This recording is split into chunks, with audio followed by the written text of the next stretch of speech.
क्रिस्त में अधिक प्रिय माता पिताओं, भाइयों बहनों एवं बच्चों, जिसे हम मिसा के शुरुआत में हम देखे थे कि आज हमारी माँ कलीसिया कौन सा त्योहार मना रही है? माता मरिया ईश्वर की माता और ईश माता के त्योहार मना रही है। हम जानते हैं ये आज तो नया वर्ष है। नया वर्ष के शुरुआत में क्यों माता मरियम को कलीसिया याद करती है? क्योंकि कलीसिया चाहती है कि हर नया वर्ष को ऐसे एक उचित व्यक्ति के पास सौंपे जो पूरा कलीसिया को संभाल सके, क्योंकि उनके पास ऐसे महान ईश्वर को संभालने का कार्य उसके हाथ में सौंपा गया था। हम अगर पुराना विधान को देखेंगे तो पुराना विधान में जैसे मूसा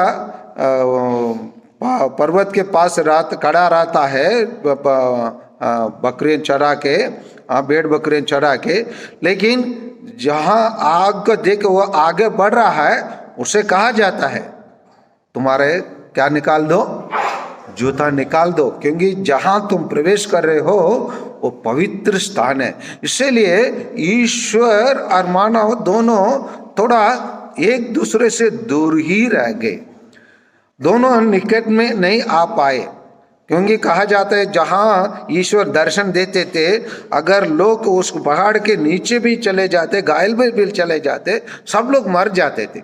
ऐसे परिस्थिति रहा। ईश्वर और मानव दोनों थोड़ा दूर दूर रहे, लेकिन ईश्वर जानता था जब मैं दूरी रह जाता हूं मानव से, मानव पाप करके मर जाता है, और मानव को पाप से मिटाना है तो कुछ रास्ता निकालना पड़ेगा। वो ये ईश्वर की मुक्ति योजना, ईश्वर अपना मुक्ति योजना पूरा करना है तो इस धरती में उसको ईश्वर बन के आने से वो मानव जरूर ईश्वर की योजना पूरा कर सकता था, लेकिन ईश्वर चाहा मैं पूर्ण रूप से ईश्वर बन के आने से मानव को मुक्ति नहीं दिला सकता हूँ। मैं मानव बनकर मानव लोगों में एक उनके रूप में एक बनकर जाने से ही, जैसे हम लोग जानते हैं जो जासूसी करता है क्या करता है, जासूसी करता है क्या करता है, और एक्टिविटी जानना से क्या अपने आप को वहां के आदमी के जैसे वो पूर्ण रूप से क्या कर देता है, बदल देता है। तब तो वहां का हर एक्टिविटी को जान सकेंगे और कुछ काम कर सकेंगे। इसलिए ईश्वर संत यूहन्ना बहुत अच्छे से बताता है उनके सुसमाचार अध्याय 1:14 में, माँ ईश्वर देह धारण कर हमारे बीच में निवास किया। देह धारण करने के लिए एक सुंदर देह की जरूरत था, एक पवित्र देह की जरूरत था, और वो पवित्र देह कौन है? माता मरियम बनी है। इसलिए कलीसिया ईश्वर को अपने देह में, अपने गर्भ में, अपने पेट में रख के संभालने वाला वही स्त्री क्या कर सकती है? उसी का द्वारा सृष्टि किया मानव के भी सही मार्ग दिखा सकती है। इसलिए कलीसिया आज के दिन वर्ष का पहला दिन को इस माता के रूप में त्योहार मनाते हुए माता मरियम के चरणों में अर्पित कर देता है। हम प्रश्न कर सकते हैं क्यों इस माता क्यों कहते हैं? जैसे मैंने मिसा के शुरुआत में बताया, आज पंडित लाल शिक्षक है, कल कोई क्षेत्र के लिए राजा बन जाएंगे तो हम क्या कहेंगे? उसकी माँ को क्या कहेंगे पूछा था, आप लोग सब उत्तर दिए, क्या उत्तर दिए? राजमाँ कहेंगे। उसी प्रकार ईश्वर के तीन व्यक्तियों में, ईश्वर में तीन व्यक्तियों हैं, उसमें पिता और पुत्र और पवित्र आत्मा है, और उसमें दूसरा व्यक्ति पुत्र जब मानव बना, मानव बनने के लिए वो ईश्वर के रूप से ही, मानव के रूप से ही दोनों रूप उसमें रहा, दोनों स्वभाव उसमें रहा। वो जन्म लेना चाहता था, जन्म लेने के लिए वो एक गोद को खोजा था, वही माता मरियम के गोद था, और माता मरियम के द्वारा वो जन्म लेने के कारण उसको माता मरियम को यीशु माता कहते हैं। और इतना तो नहीं, उसके लिए ईश्वर भी पूर्ण रूप से माता मरियम को तैयार किया। कैसे तैयार किया? उसको कन्या रखा, उसका पुरुष और स्त्री के बीच में संबंध होने के बाद पैदा हुआ पुत्र प्रभु मसीह नहीं है, जान रहे हैं ना। तो वो किसके द्वारा गर्भवती हुई? पवित्र आत्मा से गर्भवती हुई। इसीलिए ईश्वर ने माता मरियम को अपने पुत्र को जन्म लेने का तरीका को, दुनिया के तरीका को पूर्ण रूप से बदला, क्योंकि उसका पुत्र एक कन्या स्त्री से जन्म ले सके। ये पहला कारण है क्यों माता मरियम को हम यीशु माता कहते हैं, क्योंकि ईश्वर स्वयं उसको विचित्र रूप से विशेषता प्रदान करके उसको कन्या रखा। वो कन्या कैसे रह गई है, कैसे उसका काम है, उसको जानने के लिए खोलिए स्तोत्र ग्रंथ अध्याय 1 वचन संख्या 2 और 3 को थोड़ा पढ़िए। माता मरियम कैसे ईश्वर उनको द्वारा महान कार्य करते और उसको विशेष दान क्यों दिया गया है। स्तोत्र ग्रंथ चैप्टर 1 वर्स 2 and 3। जो प्रभु का नियम को हृदय से चाहता है, हाँ, और दिन रात उसको मनन करता है, हाँ, वो वृक्ष का सदृश्य है, हाँ, जो जल स्रोत के पास लगाया गया, हाँ, जो समय पर फल देता है। वही है माता मरियम, वही है माता मरियम। ईश्वर माता मरियम क्या करती है? ईश्वर के नियमों को, आज का सुसमाचार में लूकास के सुसमाचार अध्याय 2 और वचन संख्या 19 को पढ़िए। आज के सुसमाचार के अनुसार माता मरियम के बारे में क्या कहा जाता है? मरियम ने इन सब बातों को अपने हृदय में संचित रखा। जिस प्रकार स्तोत्र ग्रंथ अध्याय 2 अध्याय 1 वचन संख्या 2 में कहा गया, उसी प्रकार वो 2 में क्या कहा जाता है? हाँ, प्रभु के नियम को क्या करता है? हृदय में संचित रखता है। वही व्यक्ति कौन है? माता मरियम। वह होने के कारण वो किस वृक्ष के साथ तुलना किया जाता है?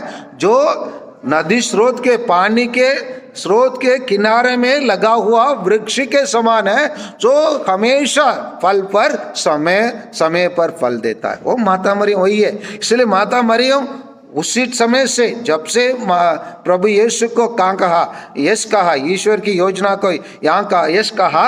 पढ़िए सेंट लूकास के सुसमाचार अध्याय 1 38 को थोड़ा पढ़िए। मरियम ने कहा, हाँ, मरियम ने क्या कहा? हम पढ़िए।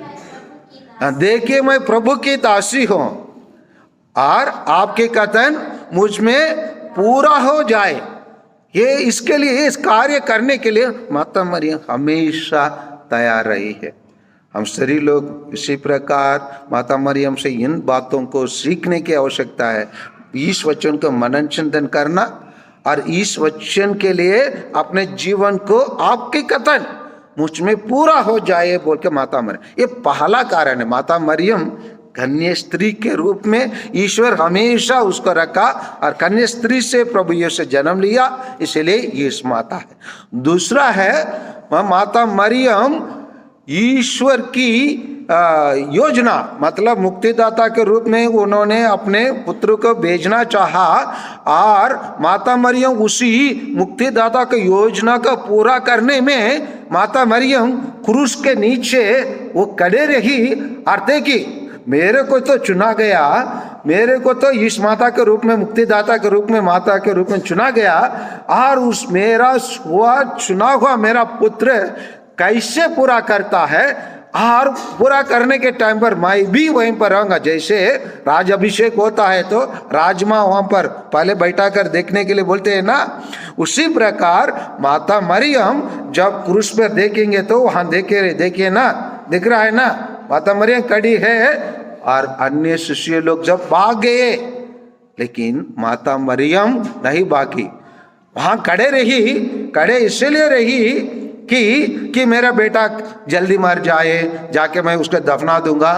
ऐसे नहीं, उसको मृत्यु को देखने के लिए खड़ी नहीं रही, परंतु वो कैसे मेरा पुत्र जिसके लिए मैं और वो दोनों चुने गए हैं, उसी को पूरा करने के समय पर, विजय को पाने के समय पर देखने के लिए माता मरियम क्रूस के नीचे खड़े होकर अपने पुत्र का मृत्यु, क्योंकि उसके मृत्यु के द्वारा ही मानव जात के लिए क्या आएंगे, मुक्ति मिलेंगे। उस मुक्ति के देखने के लिए माता मरियम क्रूस के नीचे खड़ी रही। और यह दूसरी बात है, क्योंकि वो दुनिया के मुक्तिदाता का काम में हाथ बटाने में उसको बहुत बड़ा भूमिका निभाने में माता मरियम ने अपना भूमिका सही तरीका से निभाई। इसीलिए माता मरियम इस माता है। और दूसरा है, माता मरियम हमारी कलीसिया की माँ है, कलीसिया की माँ है। जब प्रभु यीशु मर रहे थे, वहां अपने प्रिय शिष्य खड़ा था, खड़े हुए शिष्यों को प्रभु यीशु ने क्या कहा, ये है आपके पुत्र, यही है आपकी माँ। इतना कहकर प्रभु यीशु ने अपने जीवन को, प्राण को त्याग दिया। कलीसिया को सौंपते हुए, माता मरियम को सौंपते हुए, और उसी दिन से आज तक माता मरियम वही कार्यों को करते आ रही है।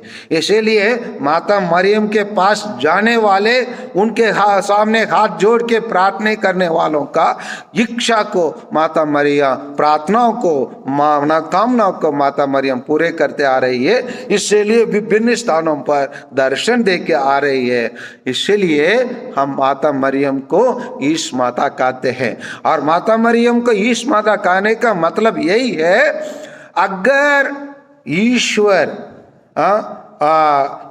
रहकर अगर जन्म लिया होता ईश्वर के रूप में क्रूस पर, वो मर नहीं सकता।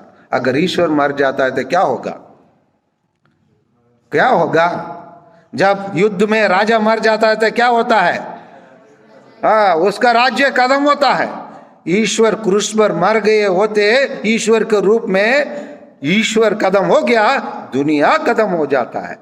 इसलिए ईश्वर के रूप में मर नहीं सकता, ईश्वर का मानव बन सका, मानव के रूप में वो मर सका, क्योंकि मानव क्या कर सकते, उसका पुनरुद्धान द्वारा हम प्रत्येक जन उसके पुनरुद्धान में भाग ले सकते हैं। उसी को तो आज का दूसरा पाठ में पौलुस क्या कहते हैं कि ईश्वर की कृपा से हम उसके विरासत के अधिकारी बन सके। विरासत के अधिकारी किसका विरासत? उसका पुनरुद्धान का विरासत। हम भी उसका पुनरुद्धान को प्राप्त कर सकें, उसी के अधिकारी हम सब बनने के लिए ईश्वर मानव बना, ताकि हम मानव ईश्वर बने। इसीलिए ईश्वर के लिए इस माता मरियम माता बनी है। उसका जन्म दिवस हम, उसका त्योहार आज हम मना रहे हैं। आज ये माता मरियम जैसे हम प्रत्येक जन अपने आप को दास बनाए और इस वचन को मनन चिंतन करें और ईश्वर की योजना को पूरा करने के लिए हमेशा माता मरियम तात्पर है। जिस प्रकार पानी के नाले के नहर के किनारे में लगा हुआ वृक्ष हमेशा फल देता है, उसी प्रकार ईश्वर के बगल में लगा हुआ माता मरियम हमेशा फल देती है, हमारी प्रार्थनाओं को सुनती है। और ईश माता रहने के कारण हम प्रत्येक जन को माता मरियम अच्छे से संभालेंगे। इसलिए कैथोलिक कलीसिया उचित समझती है आज के दिन माता मरियम को ईश माता के रूप में त्योहार मनाने का। आइए इस त्योहार में हम खुशी से भाग ले,